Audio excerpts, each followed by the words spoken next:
besimtari nuk ka fuqi në besim përderisa ai ecën në fizik.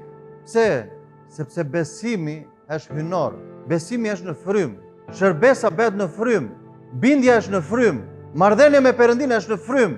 Shumë nga ne sot, për shkak se ecim në fizik, ecim në natyrë, humbasim besimin. Dhe ti nuk mund të shërbesh Perëndis nëse ti nuk ke besim në frym. Por sot vim përballë një realiteti që e lexojmë fjalën e Perëndis, duam ti shërbejmë Perëndis, po vetë neve vim kundra asaj që lexojmë ne. Pse? Sepse neve i shohim nga ana e natyrës, jo nga ana e frymës. Edhe për ne, për shumë njerëz sot është skandal kur dikush çlirohet, kur dikush shërohet. Është skandal, thotë çfarë janë këto?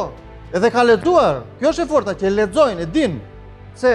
Sepse e kanë thjesht profesion, e kanë bërë si profesion. Edhe në rast se ti e bën punën e Perëndis si profesion, ti nuk mund ta kuptosh dot Perëndin. Ti nuk mund ta kuptosh dot fjalën. Por ty do jenë marrëzi.